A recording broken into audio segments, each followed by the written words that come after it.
Well, thank you so much for joining us here on Idaho Today. Here's an Idaho to do. Did you know we are a lot more than just potatoes? Idaho is actually the second largest hop producer in the entire country. So coming up this weekend is a festival celebrating just that, Idaho's blossoming hops industry. We traveled down to Obendorf Farms to learn about the Idaho hop industry and the upcoming Hops and Crops Festival with Destination Caldwell. Check this out.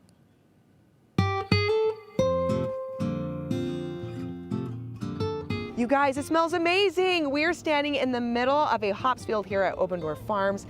This is incredible, and it's all a part of the Hops and Crops Festival from Destination Caldwell. That's going to be happening in downtown Caldwell. What can people expect when they go? Yeah, Indian Creek Plaza, we have a full list of events coming up this fall. If you haven't been out to Indian Creek, it's a great opportunity. It's only 30 minutes from Boise.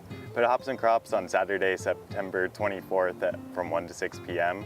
We're going to have brews and ales to taste, live hop tours from Indian Creek Plaza to the farms and back. And then we're also going to have live music for people to enjoy. Oh, amazing. So live hop tours. So people can actually come out to a hop farm like we are at right now. That's a great opportunity. But I want to know though, because, you know, Caldwell, Canyon County is really known as an upcoming wine destination.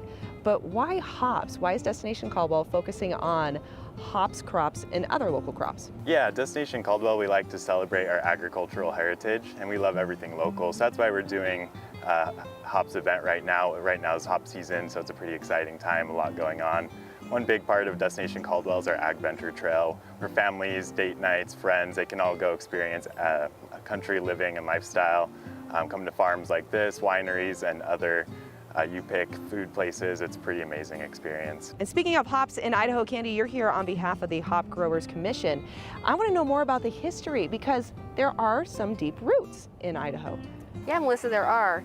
Actually, people think that hops are a relatively new crop to Idaho, but actually the commission was formed in 1955. Wow. And the hops are just really exciting right now. And we have like third and fourth generation hop farmers. And we're just a few years ago, we moved into second in production. We grow about 9,400 acres of hops. And it's just a great, it's really a fun crop. And they're in harvest right now, as you kind of saw around this morning that they're in harvest. And what I thought was really interesting is that because of the nature of hops, they're a flower. So when they start harvest, these guys go 24/7 until it's done. Yeah, and it smells amazing. Like you said, it's a flower. It smells like you cracked open an IPA, though there is one sitting right in front of me. Yeah. It smelled like it when we arrived here in the first place. And you said second in the nation when it comes to production? Yes, yes, they're second in the nation. Well, when you drive out here in Canyon County, you obviously see that. I had no idea the volume of crops here in Idaho until I was driving and looking out at the vista. It's absolutely beautiful. It's quite the sight to see. Yeah, and the majority of the hops are grown in this area. There's another large farm up in northern Idaho, but the majority of them are just right in this area.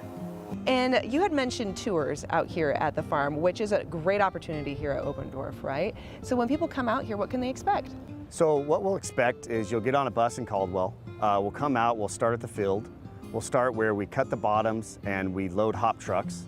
So we have a top cutter, a bottom cutter. We're pushing a hop truck. And once we load the truck, we'll come to our harvest center, which will go through the process of where we pick the hops, we kiln the hops, and then we cool the hops and we bale them. So you'll see the whole process.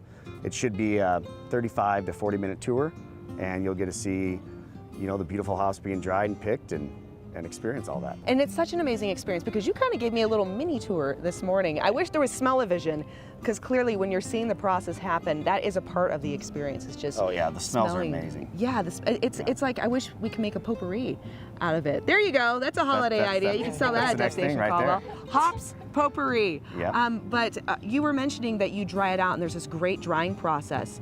So what's the temperature at which you set to dry? Because you go through different levels of humidity with the hops, right? Correct. So the hops come in generally around 65%, water content in the hop. We dry them down to 8 to 10%. It takes 8 to 10 hours to get those hops to that percentage of moisture.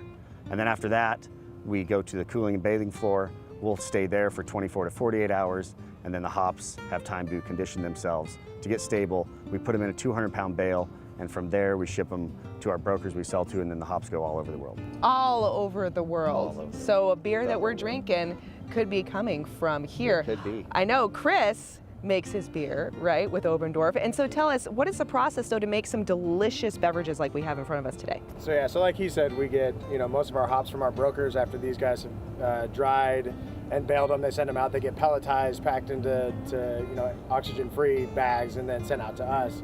And depending on what we're making, if we're making a double IPA like the darker one you guys see in front of you, we're adding a bunch of hops early in the boiling process where we're sterilizing the beer and we're adding it to create a good amount of bitterness. And then there's the opposite side where our hazy one in front of us where there's not a lot of bitterness, but there is a ton of aroma. And the idea there is we're getting these hops that he's growing. They're super high quality, smell amazing, and we're putting them in, dry hopping them. The beer is fermented, we're adding it in late. We get this wonderful aroma out of it and great flavor. And we can really showcase what is being grown in these fields. Yes, and showcase, and that's exactly what we aim to do at the Indian Creek Hops and Crops Festival that's coming up. So if people want to come out, they want to sample hops, they want to come on out here to the farm, take a look at an impressive, romantic field. It is so beautiful. The height of the hops, the flowers, the smells, you've got to try it. Where do they go and what do they do? Yeah, the best place to find out more information is our Indian Creek Plaza website. There's going to be more info on the event about times, details, hop tour, when those are going on and what time. And then also on social media, we'll be posting some stuff, so go ahead and give us a follow there at Indian Creek Plaza. Nice and easy. Go online, everybody. And you know what? We got some beverages, and I'm going to pass these around. We got a cheers. We're in the middle of a hops field, you guys. Excellent. Thank you so much. Cheers, guys. Thank you, guys. Hops and Crops Festival. Check it out.